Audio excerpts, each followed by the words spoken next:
Hey everybody, listen up. I got mega huge news. Meat Eater Live is heading back out on the road.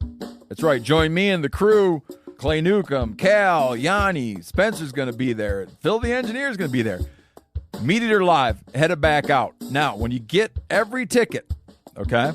Every ticket you buy, you get a signed copy of our new Meat Eater Outdoor Cookbook. This tour is celebrating the release of the book. Buy a ticket, get a signed copy, Meat Eater Outdoor Cookbook, wild game recipes for the grill, smoker, camp stove, and campfire, which I'll point out is a $38 value. Here's where we're going to go. April 23rd, the Mesa Arts Center in Mesa, Arizona. April 24, the Balboa Theater in San Diego. April 25, the Grove in Anaheim, California. April 27, the Crest Theater in Sacramento. April 29, the Union in Salt Lake City. April 30, the Egyptian in Boise. May 1, the Wilma Theater in Missoula. May 2, the Bing Crosby Theater in Spokane, Washington. May 4, Revolution Hall in Portland, Oregon. And May 5, the last day of the tour, Pantages Theater in Tacoma, Washington. For tickets and more information, visit the events page at themeateater.com. Hope to see you at the show. Let me tell you, riding New Jersey Transit with a 10-foot chunkin' stick is a real pain in the ass. This guy could not have possibly made me want to eat fish less. Have you ever knowingly sabotaged someone else's rig? All the time. You know, you got the Mickey Finn and the Gray Ghost and the half-ass Woolly Bugger and the head wraps would start unraveling within 15 minutes of fishing them. Good morning, degenerate anglers, and welcome to Bent, the fishing podcast that calls on Friday, looking to book a Saturday charter during peak season and does not understand why you're not available. I'm Joe Cermelli. I'm Miles Knowlton. What the hell, man? Are you in business or what? I'm telling you, I want to hire you to take me fishing, and you're telling me you're too busy to take my money, huh? Is that what you're telling me? You heard this one a few times back in the day, Miles? Maybe once, maybe twice. I might have been yelled at like that.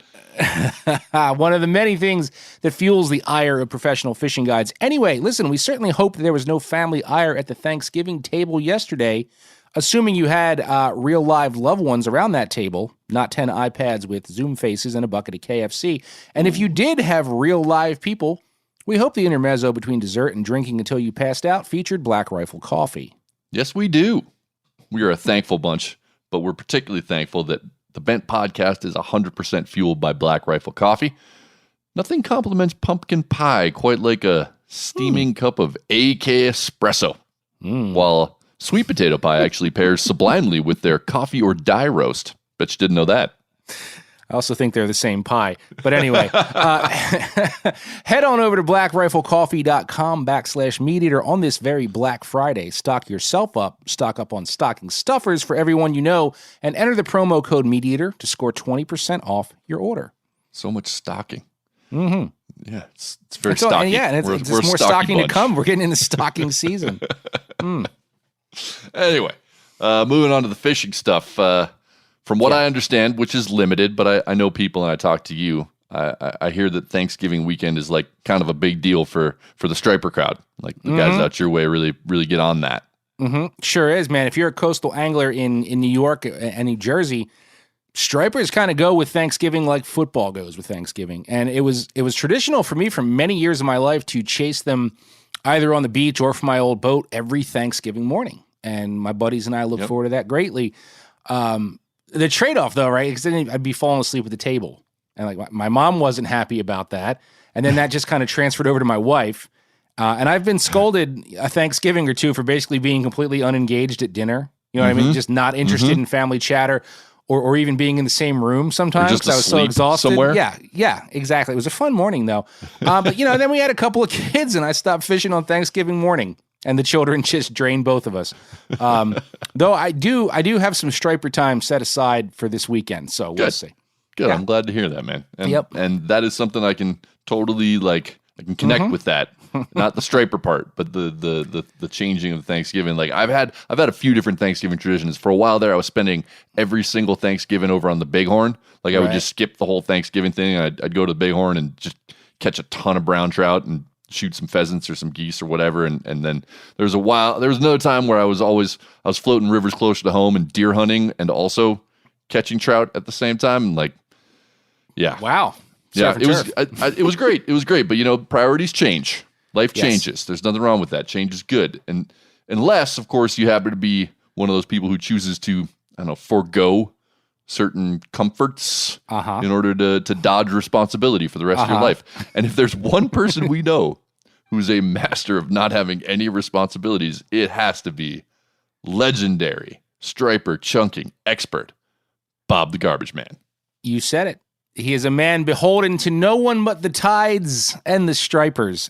And the lung darts. And the lung darts. He's beholden to the lung darts.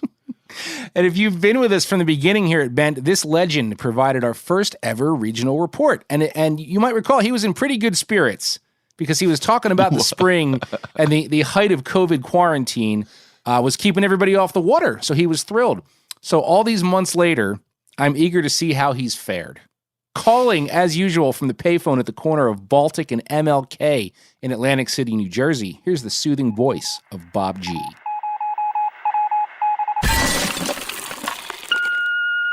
Hello out there in Radio Land. This is striper chunking expert Bob the Garbage Man Bertana Nananewski, calling in your weekly East Coast striper report. Just to cut to the chase, it's been a real shitty week. Frankly, it's been a shitty few months if I'm being honest. Ever since this whole COVID bullshit blew over, every place I try to fish looks like the T-Jetty Mookfest Blitz of 01. The fall run of Momos is in full swing, let me tell you what. I mean, Jesus. I walked out to the drain pipe behind Port Authority the other night. It's 38 degrees, blowing 30 out of the north, and there's 3 guys in tracksuits from South Philly throwing rubber trout on catfish tackle. Like, before this year, me and Crazy Terry from the pawn shop was the only 2 people that fished out there. I'm losing my mind. Just to scratch out 5 to 6 low 50s, I'm taking the train up to Newark to hit some high-level sleeper shit in the Meadowlands. And let me tell you, riding New Jersey Transit with a 10-foot chunking stick is a real pain in the ass. Anyway, I ain't got any more uplifting news from the rest of the coast. My old buddy Joey the Gut in Montauk says the place is overrun with kids from Park Slope dressed like Benetton ads, casting fly rods and taking sunset pictures at Chagwong. Tony Baloney and Zweeney up in Nazet Beach says these first-year dipshits up there throwing daughters at blitz and harbor seals because they can't tell the difference between a large hairy mammal and a striped bass. Dear God, please return this country to full lockdown. I can't take this shit anymore. That's what I got for you this week. Goodbye. Okay, first of all, based on this whole uptick in angler participation that we keep talking about so much on the podcast and that we support generally, nothing at all about what we just heard surprises me. I think anybody and everybody we saw that coming, right? Mm-hmm. It was inevitable. It was inevitable. And second, I have this weird inkling now that you might be hopping on a bus and going over to Newark this weekend. I might be, man, because that wasn't completely uplifting news about the bite, and he's the man on the ground, so I kind of You would know. I cap off my travel time to catching my low 50-pounders at 55 minutes. Any longer of a drive than that, I'll just settle for the 30 and 40-pounders that night. You know what I mean? Rough life. Yeah, exactly. You got a rough life. Mm-hmm. Not Bob. Bob, he covers the ground, and he knows how to cover water, and so do we. Matter of fact, we are loading a new segment into the chamber this week, one that's designed to help you learn as much personal and maybe not so personal information about notable, respected people in the angling community in record time, because you're busy. You don't have time to sit through a whole interview. We condensed it for you.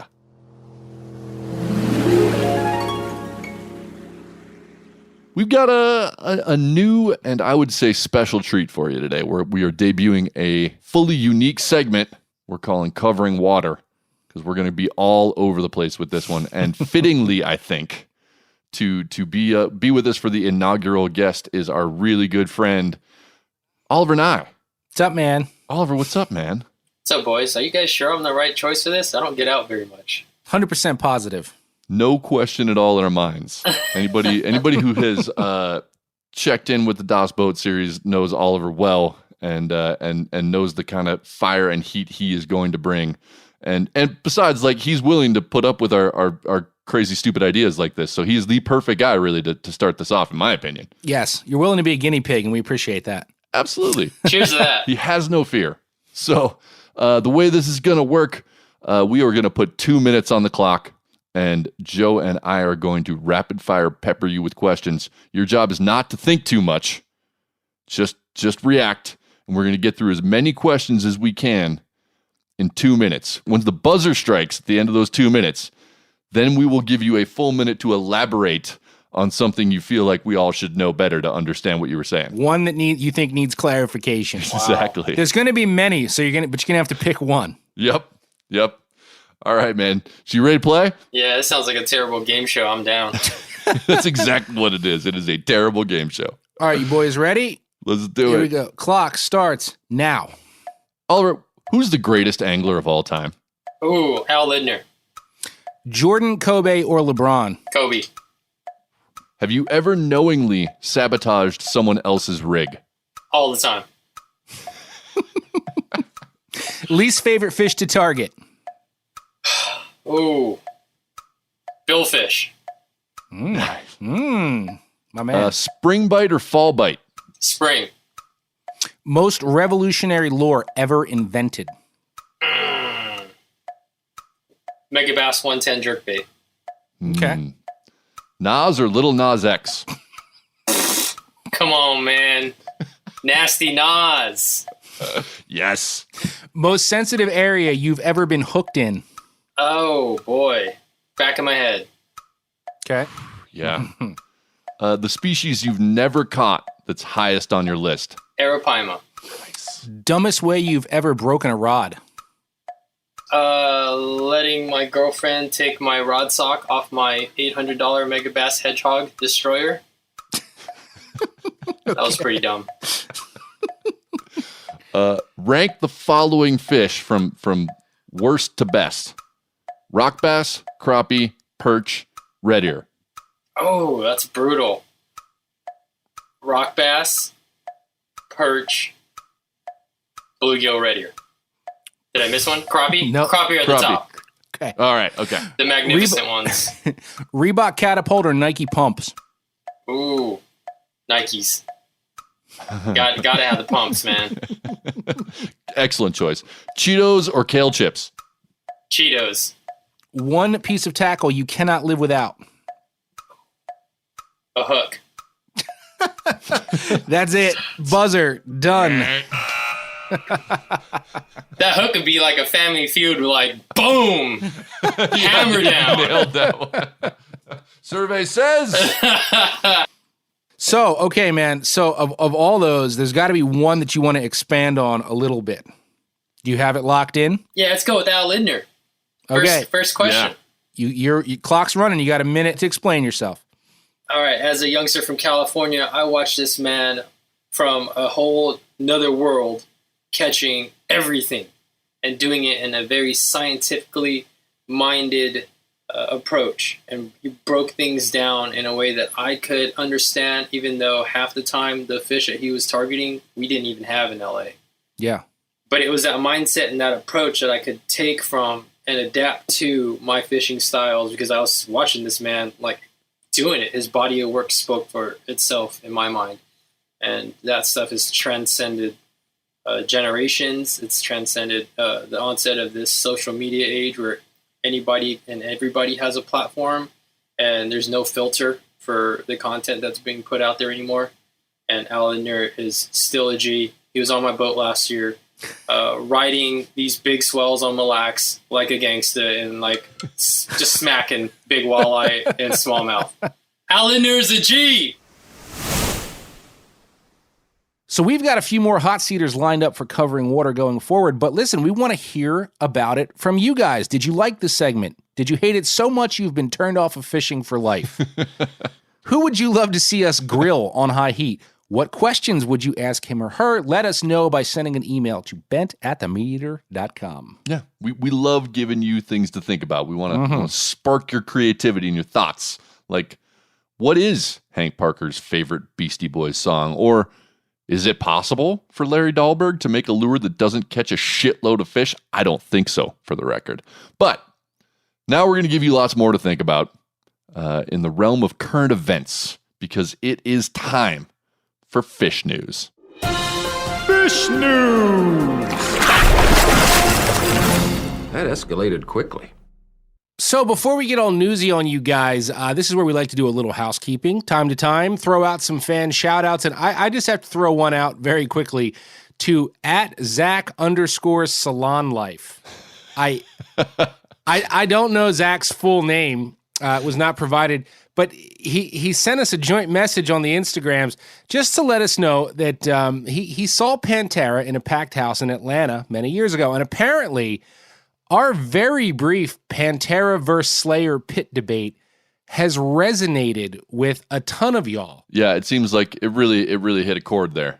Yeah, like we should probably do a music podcast instead of fishing, because that's like the thing, all the fish stuff. Not that you guys don't write in about that, but like the Pantera Slayer thing. Anyway, Zach wrote, and I'm quoting here, "A mosh pit the size of the venue erupts, and my skinny ass, in parentheses, at the time," close parentheses, "tries to get to the side of the pit, and I get literally stabbed in the gut. So yeah, Pantera is wilder than Slayer." And I needed clarification, so I just wrote back, "stabbed, ? Like with a shiv?" And he says, "Yep, shanked with a 4-inch boot knife. Great show until the stabbing." I love that we did the exact same thing, because I essentially responded to him in precisely the same manner and said, like, "You mean literally stabbed?" Like when you say stab, you mean like you stab, don't mean stab? stabby stabbed, right? And he's like, "Oh yeah, no, I got stabbed." So, dude, you win. Craziest pit story I've ever heard. No doubt. And I just wanted to say thanks for that. So that's my shout out of the week right there. Yeah, and I gotta come in with a little correction. A couple weeks ago, I did an end of line segment on the Suic, which I totally stand by. But apparently, I butchered the name of the town where Frank Suic came from. This is an honest mistake, though. I'd have done the same thing. So the town is spelled Antigo, and I pronounce it Antigo with a hard T. And quite a few of you wrote to tell me how very wrong I was about that. Apparently, the T is silent, which I've never heard of before. So it's Anigo. I don't know, something like that, but no T in there, even though it looks like there's one. Come on, so people, throw us a bone on that one. Like, No, that's I mean, not that's an fair. obvious. That's fair. No. But I mean, that's not an obvious, like, we should have known how to say that. No. When is the T ever silent? But I do appreciate you guys keeping me honest and keeping us honest and letting us know. I hold no ill will towards you. Please continue doing that. Let us know when we screw something up, because we want to know. We want to learn. Yes, we do. We do. All right, so that concludes housekeeping. We're going to get to the real news this week. Remember, Miles and I do not know which news stories the other is bringing to the table, and at the end of this, our audio engineer, Phil, will weigh in and declare a news victor, and I'll just go ahead and say right now, you're going to win this week, because both of my stories are dumb, and I erred on the side of humor more than hard news, because you know what? My God, do we all need to laugh right now. That's absolutely true. You know, I can't even, this world, and laughter cures all. So yep. I am erring on the side of humorous this week. I just couldn't help myself. So here we go. God bless you, Sir Melly. We all need that. So anyway, it is largely believed, I would say, that the coronavirus originated in bats over in China. Now, some of you are going, no, hell it did. It's a conspiracy. No, we're not going to go off on all the conspiracy theories, all that noise. For the sake of this news story, we're just going to go with the narrative that because the Chinese kind of eat some weird shit, this whole problem started with an infected bat that someone picked up for brunch, okay? We also know that the virus went nutty around the wet markets in Wuhan, where said bat was supposedly sold. And all these months later, what you don't see is a Chinese official on live TV pulling an Ozzy Osbourne and chowing a bat to let the masses know that, see, the bats are okay now, in an attempt to reboost bat sales and help all the poor bat farmers or hunter-gatherers or whoever these people are that supply the bats. But the people of Sri Lanka did see this exact thing happen recently, but with a fish. And this is from the New York Post. The headline here, ex-Sri Lankan official chomps on a raw fish during news conference. Okay? Now, from the story, A former Sri Lankan fisheries minister chomped on a raw fish at a Tuesday press conference as seafood sales in the nation have plummeted over coronavirus concerns. And here's a quote. "I am making an appeal to the people of this country to eat fish.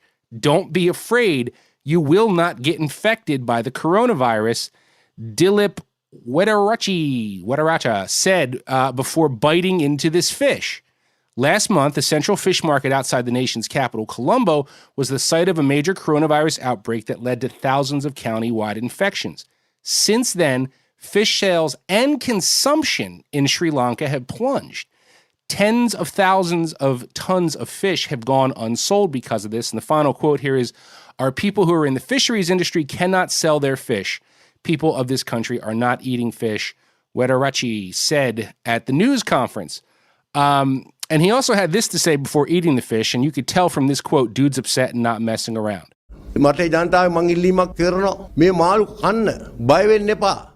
Now, we've both watched this, and this guy could not have possibly made me want to eat fish less, okay? He throws a plastic shopping bag on the table, pulls out what looked like 2 mackerel, and somewhat hesitantly holds one like corn on the cob, and just takes a giant bite out of the fish's back right behind the dorsal fin. And like you hear the spine crunch in his mouth, and you can like hear the flesh squish, and blood runs out of the fish and drips on the paperwork in front of him. He then holds up the blood-stained paperwork and shows everyone the bite in the fish's back, while his hot mic is picking up the sound of him like chewing back whatever mackerel bits are left in his mouth. Now, you saw the cut version. There's a longer version, though, and I swear there's a point where he gags a little, okay? But if that was supposed to make me want to run to the fish market, like, God help these people. And, I mean, it also goes without saying, this whole thing is totally based on unfounded panic. Corona has never been linked to fish. I mean, hell, dude, one of the first segments you and I ever did on this podcast was about how you will not get any sort of corona-type virus from a fish. But obviously, the people are blaming this outbreak in a crowded market on the fish being sold there, not the whole shitload of people at the crowded market. Not the crowds of people like sneezing and breathing on each other. No, it must be the fish. It must be the mackerel. So yeah. I just could. This video is so worth a watch. Good effort to that guy. But it just. You didn't help the seafood market with that one. I feel like we're missing some context because I have no idea what he's saying, right? Like, I want to know what point he's making when he holds up the bloody paper, and he's like, I want to know if he's like, see this blood right here? Dude, we this should have it overdubbed. Totally natural. We should have it overdubbed for our social pages. Like we could have so much bad lip reading. It would be so much fun. Oh, God, it would be good. Yeah, I mean. Look how fresh as the blood drips down the affidavit or whatever he's holding. There was nothing. You didn't look. There's nothing on the paper. It makes me think he's got those fake notes that they bring out at press conferences. Like, you shuffle the papers. Like, I have important things to say, but there's nothing on the paper. He has no notes. He didn't want to bite the mackerel. The poor guy. He didn't want to do that. It's just awful. So.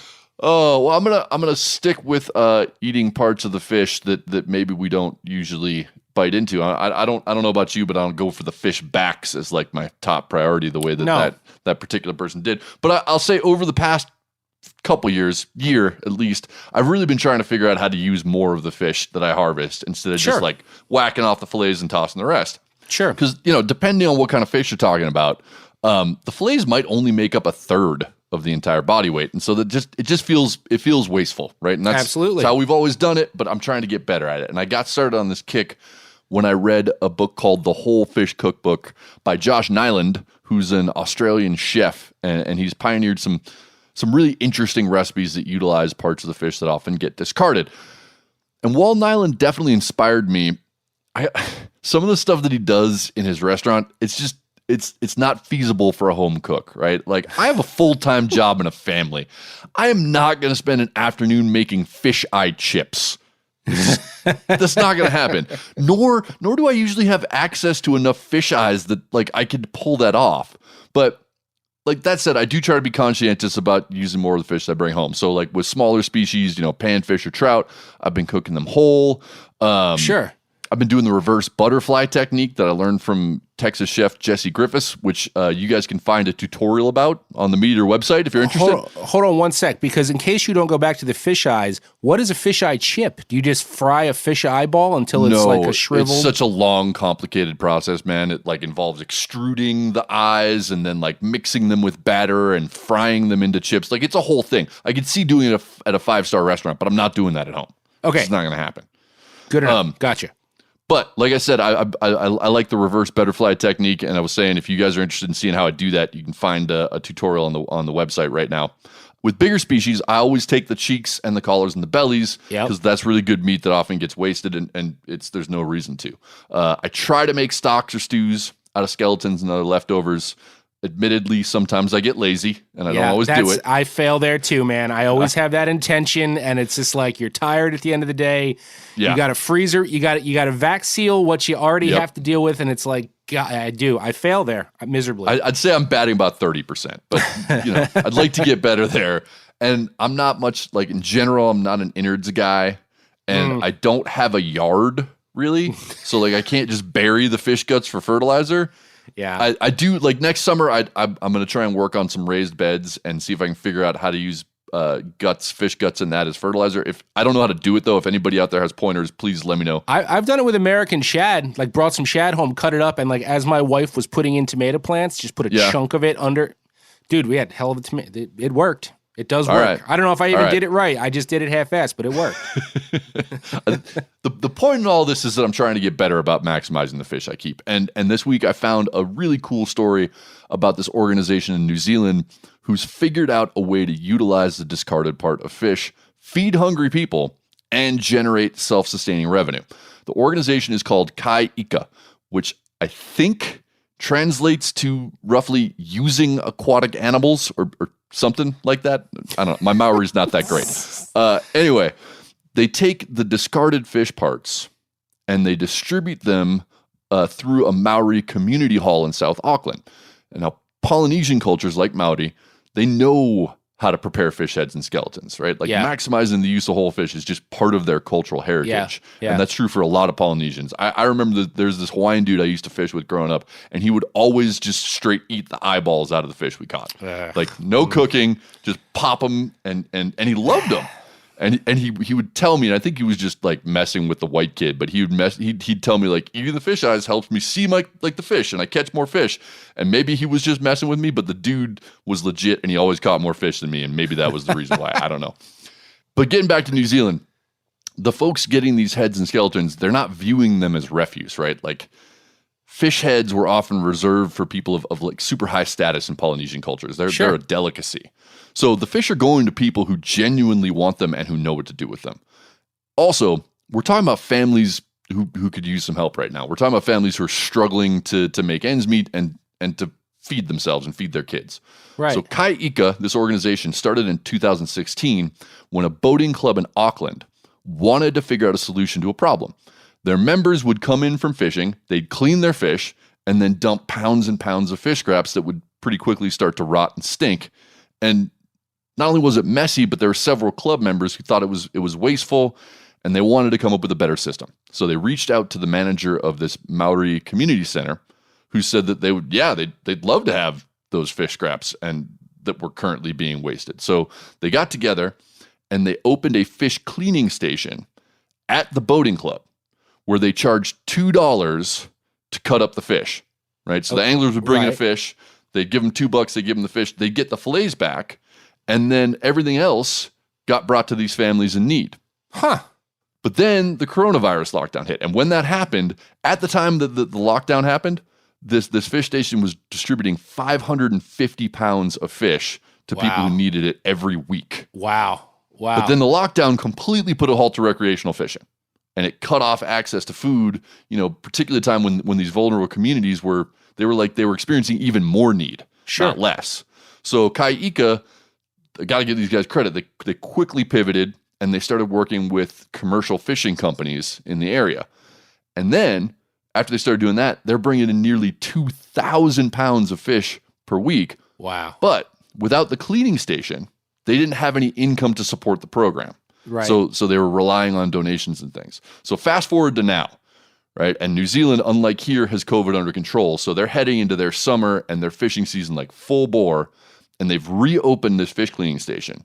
So they're getting all the fish from that, plus their partnerships with the commercial fishermen, which means they're bringing a ton of food. And they're also hoping that the revenue from that fish cleaning station will be enough to make this program self-sustaining and even employ several community members full-time.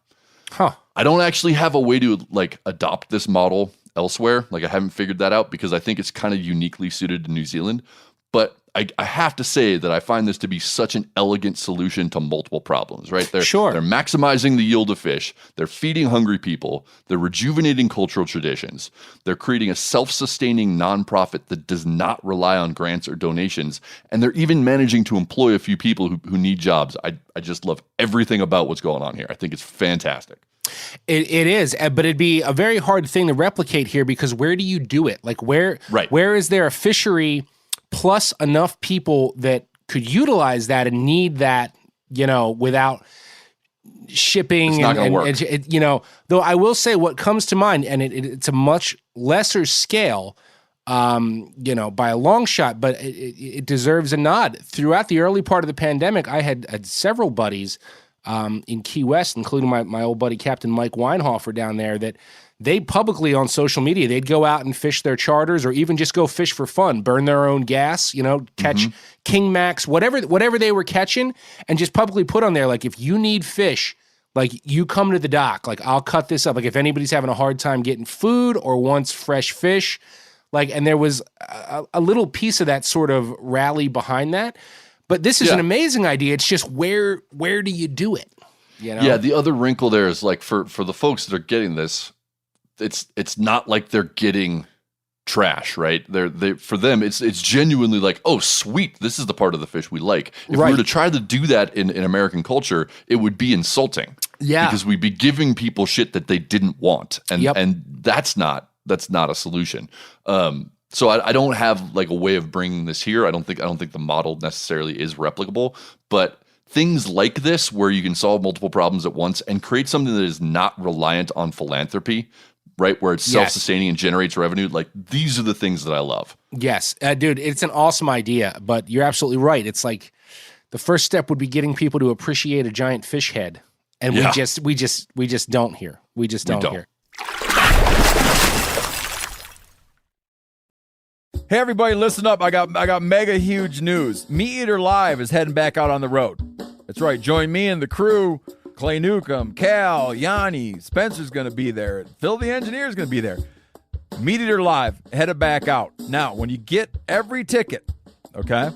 Every ticket you buy, you get a signed copy of our new Meat Eater Outdoor Cookbook. This tour is celebrating the release of the book.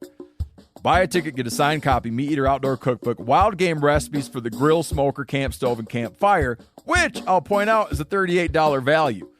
Here's where we're going to go. April 23rd, the Mesa Art Center in Mesa, Arizona. April 24, the Balboa Theater in San Diego. April 25, the Grove in Anaheim, California. April 27, the Crest Theater in Sacramento. April 29, the Union in Salt Lake City. April 30, the Egyptian in Boise. May 1, the Wilma Theater in Missoula. May 2, the Bing Crosby Theater in Spokane, Washington. May 4, Revolution Hall in Portland, Oregon. And May 5, the last day of the tour, Pantages Theater in Tacoma, Washington. For tickets and more information, visit the events page at themeateater.com. Hope to see you at the show. This is a weird transition, but so here's something that works in another country that does not work here, similar to how football works here, but not in other countries. So that's my transition for this story. And again, this is much less touchy-feely. Are you a football fan? You are a football fan to some degree, right? I like football, yeah. I'm not anti at all. I have a different points of my life followed football. Yeah. I'm not like I kind of was when I was a kid, but now, to be honest, man, like I give not two shits about any professional sports. And if I just lost friends over that or something, I'm sorry. Like I do enjoy a good Super Bowl party, but if I'm not invited to one, I probably won't even watch the Super Bowl. And I was happy. I was happy when the Eagles won the Super Bowl, but then quickly had to throw the family in the basement because like it was Armageddon outside. The windows rattled from the explosives for hours. Anyway, why does this matter? Well, because this little ditty from Mississippi's Clarion Ledger is about Deion Sanders. And I used to collect his sports cards back in the day. But this is about Deion getting arrested while fishing. And he talked about this recently in an interview on the Pro Football Show. So there's a video of this out there. And it happened years ago, but he's just telling the story now. And as it goes, after Deion went pro, he says he did what all pro sports people do, I guess, and built himself $1 million home in a beautiful gated community in Florida. And this house was close to the airport, he says, though I'm not sure which airport, but regardless, one day he noticed a lake near the airport that he says could not have been seen from the road, which makes me wonder if he saw it from the air. And I get that because let me tell you, there's some incredibly juicy water like at the Orlando airport and the Philly airport. And every time I fly out of Philly, I'm like, that swampy shit right there has got to be loaded with snakeheads and bowfins. Whenever I'm on the monorail in Orlando, I'm like, there are 10-pound hog Larrys out the wazoo. We've both been there, dude. You're on the you're like looking at that like nobody's ever casted anything in there ever, even though that's probably not true. But anyway, I'd never have the guts to fish any of these places because I don't want to end up like Deion Sanders. So Deion just drove on over to this lake, right? Just down some dirt road with a small boat in the back of his pickup, dropped it in and set off a fishing. And in the interview, he says he was so pumped because there was no one else there. Well, duh. Like, I know why there was no one else there. And he starts hammering largemouths left and right when the police rolled in. And they wave him over. And I could read you Deion's reaction, but let's have Phil tee it up and let Deion explain how he reacted to the authorities. Police come up. What's up? You need to come in. For what? No trespass. Ain't nobody cares. That's probably when that was burnt. Ain't nobody cares. What are you talking about? So when the police insisted that they would, in fact, be taking him to jail for trespassing, after that exchange, Deion decided, and I quote, I may as well enjoy myself, and he stayed out for another hour and caught a bunch of bass before coming in and going to jail. Now, the funny twist on this story is that Deion was in his hometown at the time of the arrest, and he was there to play a charity basketball game with his celebrity friends against the local media and police department. And also, and this is my favorite part, right? Once word of his arrest got out for this matter, Deion says he got millions of offers to fish private water all over the country in every state. And that's the part of this, while it's a funny story, that grinds my gears because I'm betting that quite a few people listening to this, and perhaps maybe even the guys hosting it, I don't know, at some point may have trespassed a bit to fish. Younger days we're talking about here. But what drives me nuts is like now that we're like, quote, fishing industry professionals, if you or I got nailed for trespassing to fish, like we'd be done. We'd be ruined. Nobody's going to call us and say, hey, sorry that happened. Come fish my private stretch of this Atlantic salmon stream in Quebec. No. Like, that's not the way that's going to go down. But Deion Sanders gets pinched at the airport. But we're not Deion Sanders. And he's the man. And that's so unfair, I think. It is. And I actually, so this resonates with me in a lot of ways. And, you know, except for the fact that I'm not Deion Sanders, nor do I have anything like his life. But there are some really good bonefish flats not far from the airport on the island where I grew up. What is it with airports, dude? There's like good fishing around the airport. There always is, right? And most of them are totally legit. It's no problem. But there's this one flat that borders on one of the runways.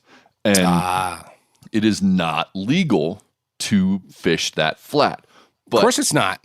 That all the other ones get all this pressure and that one doesn't. So we call that flat Helen Keller flat because like it's not appropriate, but the you get the joke there. And I have been chased off of that by the airport police boat more than once because like it's just so juicy and you're getting your teeth kicked in by these fish and you're like, if all I got to do is go 50 yards over there and I know I can catch one. And then you end up going there and you end up doing it. Most of the time it's fine, but then 10% of the time the cops get called and they come chasing you in their police boat. You got to, yeah, it's a thing. Dude, this is a huge thing here. I mean, one of the biggest places where this is a constant infraction, Jamaica Bay in Long Island. I mean, Jamaica Bay is an incredible striper fishery. It's not that big, and for a million different reasons, giant schools of bluefish and stripers every year pile into Jamaica Bay. And literally the end of the runway at JFK is like right there. And there's buoys all over the place saying you can't get any closer than this. And every effing time I'm there, there's like the blitz of the century going off right on the other side of the buoys. And dudes risk it all the time. The kayakers at night, it's a big thing here. But true story, man. Like if it's near a runway, it's good. You know? Yeah, inevitably true. And like we're telling these stories about flats fishing and Florida fishing and all this warm stuff. And I'm going to close out news with the opposite kind of fishing, right? Because we're moving into ice season. We are. At least for those of us who live in places that have ice fishing seasons. And we're right in the middle of the Furhead Ice Tour, which is the Meat Eater ice fishing series that we produced earlier this year. And if you haven't already, you should definitely check that out. Yeah, you need to be watching that. We say so. It's worth it. So I felt like it'd be appropriate to bring an ice fishing story to kick off ice season. And there are quite a few folks, for good reason, who feel like, I don't know, they feel like there's an impact of technology on ice fishing as a sport that they don't really like. Like that's some one of the digs I hear about ice fishing, right? Some people like think cameras.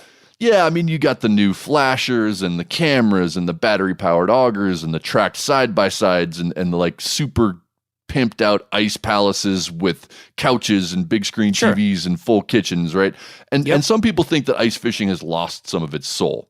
I gotta say, that's an argument that I hope we get to have on the show at some point, but that's not where I'm going with this. This is a story where technology played a very different role for a particular ice angler. Okay. Last January, Jordan Tuntarski was fishing the Black River near Watertown, New York. Is it Watertown or Waterton? Watertown. Okay, so he's fishing the Black River near Watertown when he caught just this absolute pig of a sunfish. And he brought it up and he figured, man, this thing's the biggest one I've ever caught. He figured he should probably enter it into the New York State Winter Classic Fishing Tournament. See if he could get some money. Sure. You know, are you familiar with this tournament? I'm not familiar with the tournament, but I have heard whispers of this story. So I'm glad that we're doing this one.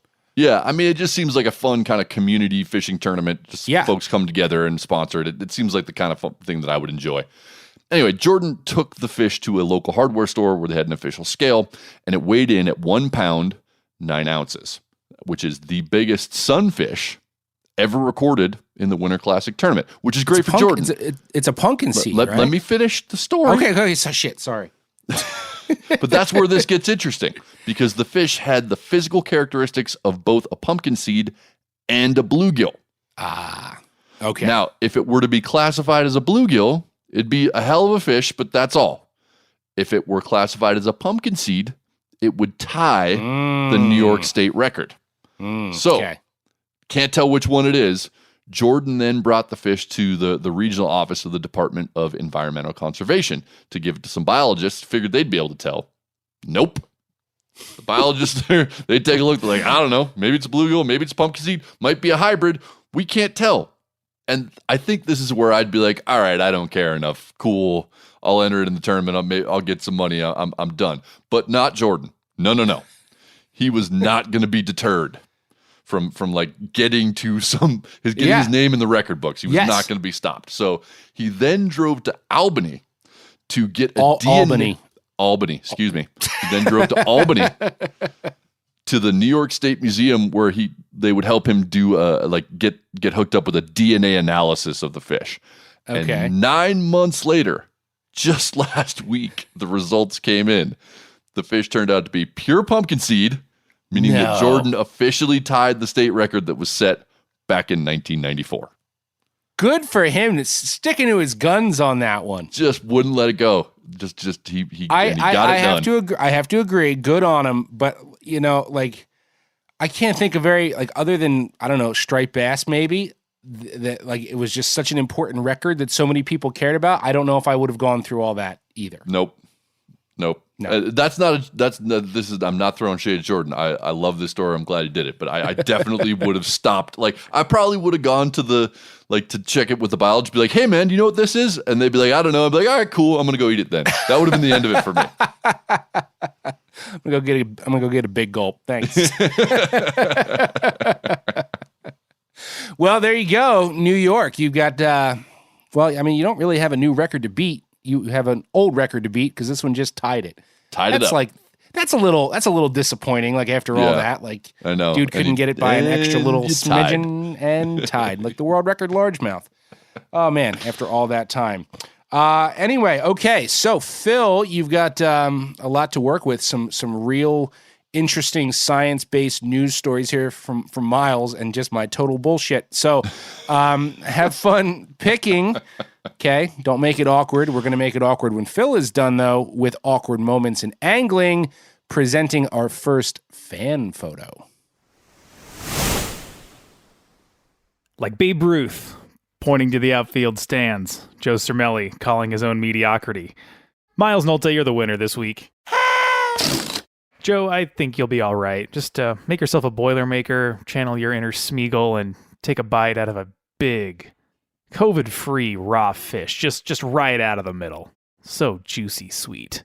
Why don't you take a picture? It'll last longer. Well, the time has finally come.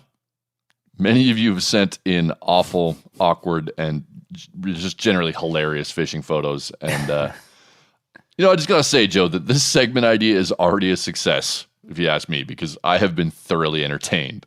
It is just kind of, I've actually shirked more important work because I get lost looking at these photos. And just a few things I just want to throw out there. Like Zubaz, okay? Got a lot of Zubaz, but I currently own the Zubaz scene, right? I'm not ready to give up the Zubaz crown yet.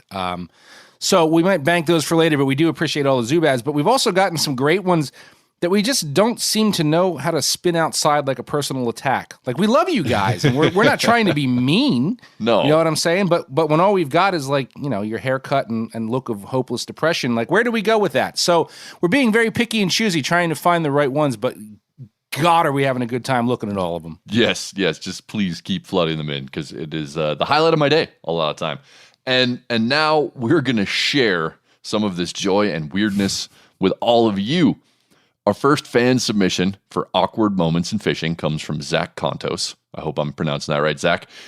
And in this photo, we see young Zach sitting in a boat anchored in the middle of a placid river. Behind him, the fall colors are just starting to paint the tips of the deciduous backdrop in yellow, orange, a bit of umber perhaps. And in the center of this picturesque scene, Zach is holding his very first king salmon. Well, he's attempting to hold it. Anyway, all we can really see is the salmon's belly as it's in the middle of a valiant attempt to escape his grasp and return to the river so that it can complete its mission of egg fertilization before its biological shot clock expires. And judging by the putrid green to Alabama mud black of this fish's body color, there's not much time left. And the thing is, right, for his part, Zach doesn't look like a man who's in the process of dropping a half-rotted mud shark, as I call him, onto the deck of a John boat. In fact, like, if one were to Photoshop out the fish and replace it with, I don't know, like a red Telecaster, he'd look like a guy in a dive bar, like covering the stones, like living his Keith Richards pipe dream. Like, yep. It looks like Zach's trying to wail out the solo from Sympathy for the Devil on that fish and not hold it up for a hero shot. And, an observation, even his fingers are splayed as they would be on a fretboard, as if you were really trying to hit like a really hard chord. Yeah. It's so perfect. But the look on his face fits the image too, right? So picture your favorite guitarist, perhaps Yngwie Malmsteen. I know there's a bunch of Yngwie fans listening right now. Like, hitting the peak of their most iconic riff on stage, completely in the moment, borderline, like, just sheer bliss, possibly edging towards orgasmic. And that seems appropriate. when you consider the stream of white liquid spewing from the king's vent onto Zach's like really expensive $high hunting vest, and it seems just both of them were in the midst of an O face, man. And it's so true. And the photo would be good enough on its own. Yes. But my favorite part about this one was the messages that Zach and I exchanged. Listen up, because this is going to make it. This is what's going to make it. So here's the message exchange between Zach and me. Zach, here's an embarrassing photo for the new segment. This fish smacked me before we got a good picture. Me, thanks, Zach. Looks like that fish did more than smack you. I hope you washed that vest. Zach, it took my hat clean off, and I left the Lake Ontario slime on it for a few extra days to savor the experience. Me, I was actually referring to the stream of milt it's spewing into your lap. Zach, the real embarrassment is that I've never noticed that in 2 years. Priceless. Oh, I'm Priceless. so glad we could educate you about your own awkward photo. Like, the best part of that was that he had no idea that was in the photo when he sent it in. Like, we found that gem for him. So, Zach, I hope you enjoyed those extra few days of savoring the experience, as you say. And, man, thanks so much for sending in your awkward fishing photo and letting us have some fun with it. We got a little gift coming your way in the near future. We do, and you deserve it, because now everybody can see your lap full of salmon splooge. Don't forget, we post these on our Instagram accounts. That's joe.cermelli138 and Water Miles on the gram. If you have an awkward fishing photo you'd like us to heckle on this podcast, send it to bent@themeateater.com. We appreciate all the submissions we've gotten so far. Keep them coming. So this week, seeing that it is in fact Black Friday, the day we all know is set aside to remember the 13 people that perished during the Tickle Me Elmo trampling at the Bentonville, Arkansas Walmart in 1996. Hashtag never forget.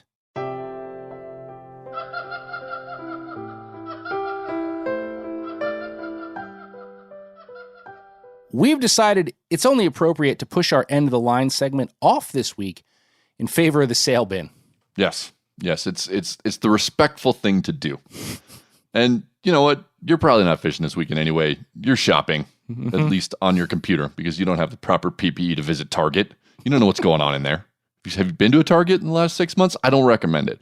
But long before Target, there was Kmart. And this sale bin harkens back to the days of the Blue Light Special. Well, why did you put the ad in the paper if you don't know what I'm getting at? Well, you didn't have to be so hurtful with me, so angry. So this week we've got a real gem from the Facebook group PA Fly Fishing Classifieds, and this was sent to me by Chris Raz. Chris, you the man, and I appreciate it. Okay, up for grabs was, note I said was, a hand-tied streamer assortment, 9 streamers total, in the original packaging with the original Kmart price tag. $4.97. And I will date this item from the mid-90s-ish, maybe. I don't know. But here's the description. Kmart Fish America Foundation members box, rare collector's item. And he originally started out with these for $200 and then slashed that price down to $50. What a steal. But there were comments on the post. What were you going to say? I was just going to say, I feel like this is one of those cases where the original packaging is not helping you, particularly that Kmart price tag sticker of $4.97. Just, I don't think that keeping it the original intact is actually helping to boost your argument for why this is valuable. Just my take.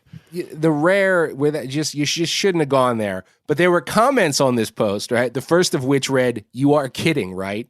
And then another guy says, "I'll give you $1.15." And then another dude jumps in and goes, "Would you take $400?" So stupid prices aside, right? This is not a bass bug tied by Lefty Cray. Okay, it's Kmart flies. But I just got a kick out of it because these were like my first flies, man. These little starter packs from Kmart. You know, you got the Mickey Finn and the Gray Ghost and the half-ass woolly bugger and the head wraps would start unraveling within 15 minutes of fishing them. But I got my first fly outfit for Christmas when I was 10 or so, and these were the flies that came with it. I know we grew up in different places, so maybe like your first flies were not the bubble pack. Honestly, oh man, like my first flies I actually think were the 50-cent foam spiders that you used to catch bluegill with. And not that we're catching bluegill in Hawaii, but I did use them to catch tilapia in Hawaii because they did anything. But yeah, that's what I started out with. But I'm pretty sure I had one of these at one point, but I think my terrible casting, because I didn't have anybody to teach me, just broke them all immediately. Like I think they just came unraveled while I was trying to learn to cast. Well, there were multiple sets, right? So you had the streamer set, and then you had like you were talking about, you had the panfish popper set. Every kid had even before you had a fly rod, you wanted the little panfish popper. Oh yeah, set. I don't know why, but they also had a dry fly assortment, and there would always be one fly that just looked like a moth. Do you remember that? Just a big white mothy butterfly looking jobber. I don't remember that. No, I don't know what you were supposed to do with that. I don't know. do. Like, did anybody? How big are we talking? How big are we talking? First, before I answer my question. Like big enough that if it flew in through the screen door at night, you'd be like, "Oh shit, there's a big ass moth in here." Okay, just never mind. I don't have it then. No, dude, just a big white wing, like round wing feather moth. And I don't know anybody who used it. Did anyone ever catch anything with that? I don't know, but I remember having those as a kid, and there was always the moth in the set. But anyway, the set is now sold. Though I have no idea how much was paid for the set. I want to know what this went for. So there is a lucky angler out there either buying a shadow box for it right now. That's one possibility, or just swinging a poorly tied Mickey Finn over at the rock bass hole. But it was there for the taking, and we lost out on the rare collector's Kmart set. In the America Foundation members box. I don't even know what that means, but it sure sounds good. It's not even a real fly box. They're like the little. The only thing I can think of that has a similar box is like you'd put baseball cards in there, like a small stack of baseball cards in the clear thing. But Chris, thank you for that one. We loved that one. You guys have been sending a ton of Sailbin items. Keep those coming to bent@themeateater.com, and you just might hear yours read here.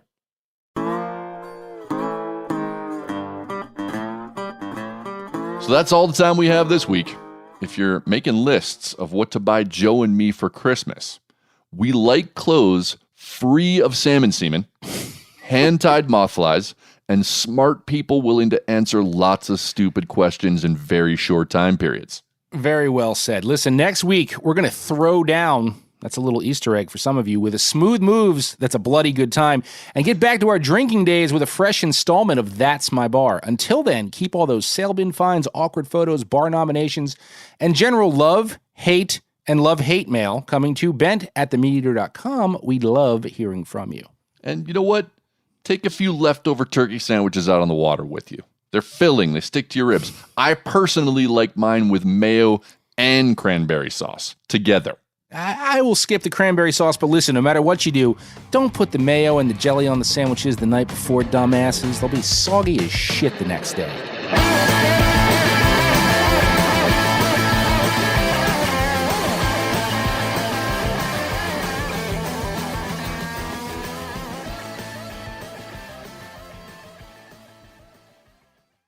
Hey everybody, listen up. I got mega huge news. Meat Eater Live is heading back out on the road. That's right. Join me and the crew. Clay Newcomb, Cal, Yanni, Spencer's going to be there. Phil the engineer's going to be there. Meat Eater Live headed back out. Now, when you get every ticket, okay, every ticket you buy, you get a signed copy of our new Meat Eater Outdoor Cookbook. This tour is celebrating the release of the book. Buy a ticket, get a signed copy, Meat Eater Outdoor Cookbook, wild game recipes for the grill, smoker, camp stove, and campfire, which I'll point out is a $38 value. Here's where we're going to go. April 23rd, the Mesa Arts Center in Mesa, Arizona. April 24, the Balboa Theater in San Diego. April 25, the Grove in Anaheim, California. April 27, the Crest Theater in Sacramento. April 29, the Union in Salt Lake City. April 30, the Egyptian in Boise. May 1, the Wilma Theater in Missoula. May 2, the Bing Crosby Theater in Spokane, Washington. May 4, Revolution Hall in Portland, Oregon. And May 5, the last day of the tour, Pantages Theater in Tacoma, Washington. For tickets and more information, visit the events page at themeateater.com.